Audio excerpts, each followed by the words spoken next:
Michael Jordan's top 10 moments of his career. Now, before I get started with this video, I've been sick all week, and so if I sound a little bit weird in this video, just know that I have been sick. I've had a cold, so if I sound a little weird, that's why, and that's the reason why I haven't been posting for literally the entire week. But I'm back, and I'm ready to talk some GOAT. Anyway, let's get into this. Obviously, since it's Jordan, he has so many incredible moments, so it was hard to condense it down to just 10, but basically, I went off an article from Bleacher Report that I put in the description box down below, and I decided to put that article into pretty much video format with the highest quality footage I could get.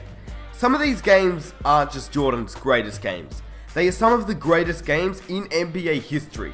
We should all know about these games, but some of us may not know about the stories that entail with them. These games solidified Jordan's place as the greatest player in NBA history. Lastly, before I get started, if this is the first video that you've watched, be sure to hit that subscribe button for more. I don't normally sound like this, but anyway, let's get into this. Here are MJ's greatest career moments. Number 10. Michael Jordan drops 51 points at the age of 38 years old. This game proved to the world that MJ was still capable of scoring 50 points, despite the fact that he was 38 years old. Now, I know that some people will disagree with this game being on the list, but this was ultimately Jordan's best game with the Washington Wizards. Not only that, but this game has a story behind it. This game was a game to silence his critics. Prior to this game, Jordan posted a career low at the time of 6 points in a loss against the Indiana Pacers. This was the first time Jordan had failed to score at least 10 points in an NBA game since he scored 8 points back in the 1986 season, when he was playing limited minutes because he was still recovering from an injury. So after he had his career low in points, he then went on to score 51 points at the age of 38 after being retired from the game for 3 seasons. Absolutely insane. This game also proved what MJ could have done if he had played in his prime during this era. Wow, the matchups would have been absolutely insane. And the what if scenarios, well, they'd be answered. Kobe vs Jordan in their primes. Jordan vs LeBron. Wow, it would have been crazy. Anyway, the craziest thing about this game was that Jordan scored 51 points on 55% field goal shooting. And after his 51 point performance, he then went on to score 45 points the next game on 50% field goal shooting. Absolutely incredible. That's like Kevin Garnett, Vince Carter, Dirk, Paul Pierce dropping 51 this season. Like, what the hell? It's not even fair. He's the GOAT. What else can I say? Number 9. A spectacular move against Magic Johnson and the Showtime Lakers in the 1991 NBA Finals. As we all know, Michael Jordan elevated his game in the playoffs, more specifically the finals, more than any other player in NBA history. So this is one of the many great playoff games Jordan had during his career. The most famous highlight of this game was Jordan's switch hand move in the air.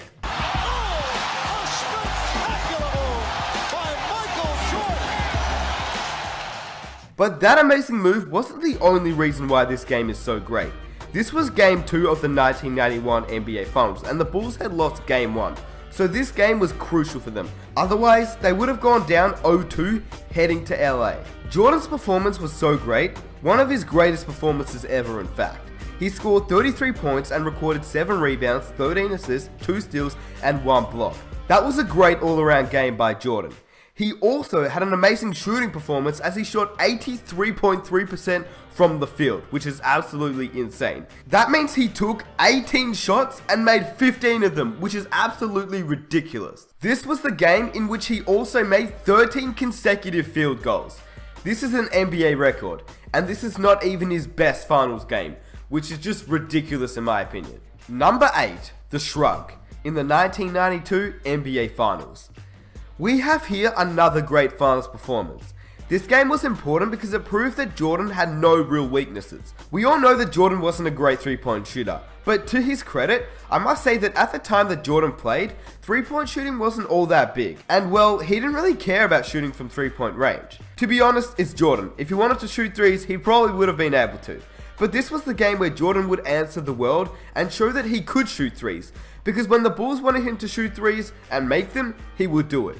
This is yet another game in which Jordan posted an NBA record. In fact, Jordan posted not one NBA record, but 2. He scored 35 points alone in the first half and he made 6 3-pointers during the stretch. His 6 3-pointers record would eventually be broken by Ray Allen, but his 35 first half points is still an NBA record. Jordan finished the night with 39 points, 3 rebounds, 11 assists, and 2 steals, while shooting 59% from the field in just 34 minutes. We all know about this game, it's the shrug, but the fact that he answered all the people that said he couldn't shoot, it's just a testament to how good he was. Number 7, the double nickel against the New York Knicks. Jordan always saved his best for the New York Knicks. He loved playing against Starks, he loved playing against Ewing, and he loved beating Pat Riley. He's had great performances against this team, but this was by far the best one. We saw earlier that Jordan had a great game despite the fact that he was old and rusty. Well, that was not the first game he had done that. This game was Jordan's 5th game after being away from the game for 21 months. It also was a game on the road, in New York. The Knicks were the 2nd seed in the East, so this was a good and tough matchup. He scored 55 points on an amazing shooting night. He went 21 from 37 from the field, which is around 57%. I mean, who scores 55 points on 57% shooting in a 5th game on the road against a good team after being away for so long? Only Jordan can do that. Number 6, the shot against the Cleveland Cavaliers in the 1989 Eastern Conference Finals. Not much to say on this moment. We all know what happens. We all know this game from the famous buzzer beater Jordan had over Craig Elo to eliminate the Cleveland Cavaliers in the first round. It was a road game, and Jordan had a great all-around performance. He scored 44 points, shooting 53% from the field, and added 9 rebounds and 6 assists. But we know this game as the shot, and it's one of Jordan's finest moments. The inbounds pass comes into Jordan. Here's Michael at the foul line. A shot on Elo. Good! The Bulls win it! They win it! Number 5, the showdown during the 1993 NBA Finals. This is one of the greatest finals performances in NBA history.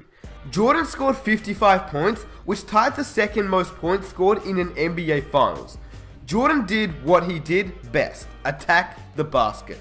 The Suns with their superstar Charles Barkley just couldn't stop him. Jordan helped the Bulls win this game and put the Suns in the 3-1 hole. He would add 8 rebounds and 4 assists to his amazing scoring performance.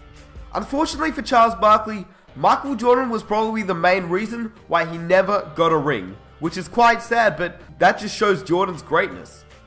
Number 4, 69 points against Cleveland. Michael Jordan seriously loves playing up against Cleveland.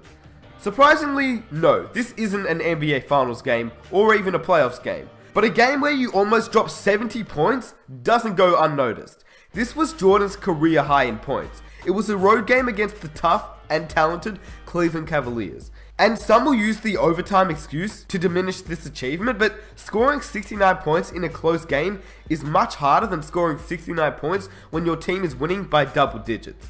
Jordan finished the night with 69 points, shooting 62% from the field, 18 rebounds, 6 assists, 4 steals, and 1 block. It's certainly one of the greatest all-around performances in NBA history.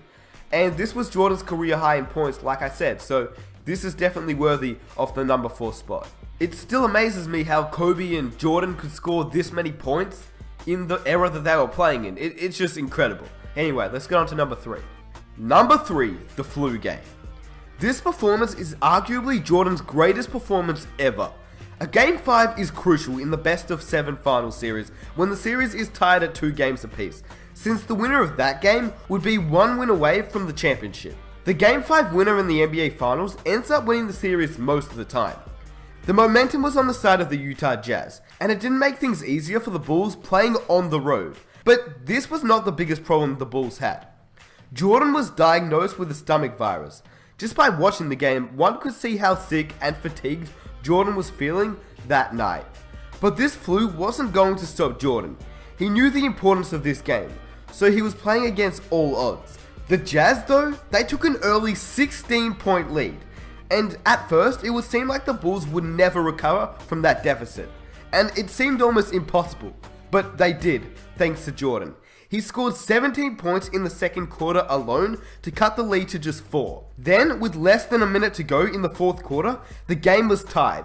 And then, MJ just did what he does best. Jordan hit a 3-point shot to give his team the lead.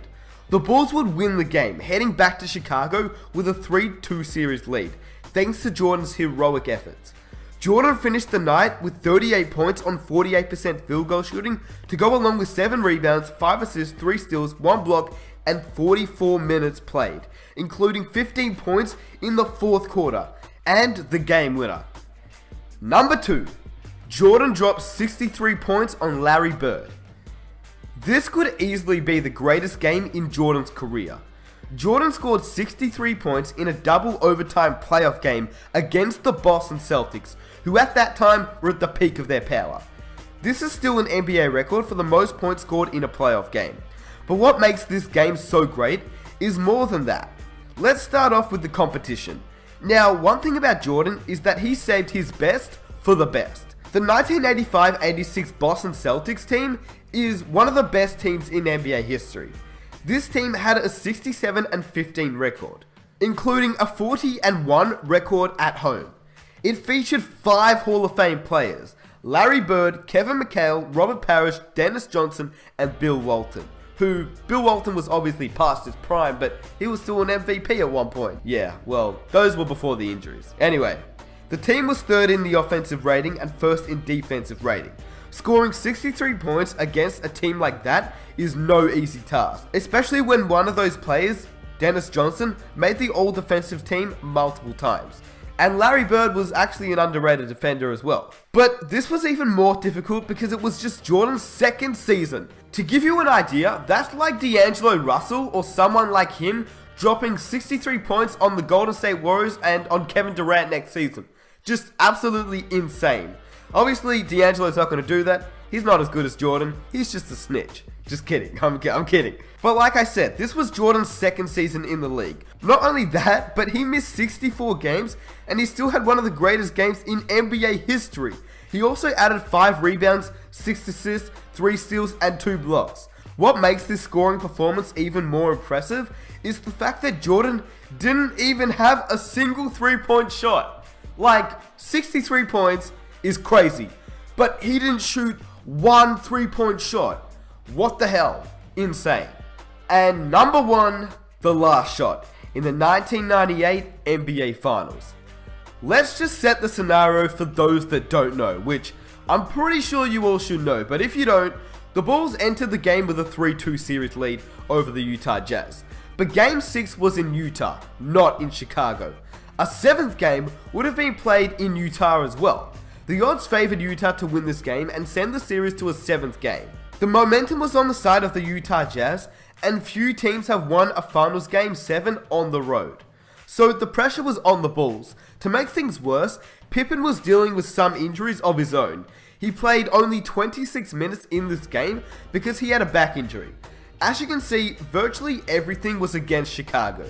Add to the fact that this was Jordan's last game in a Bulls uniform, and it was supposed to be his last game in the NBA.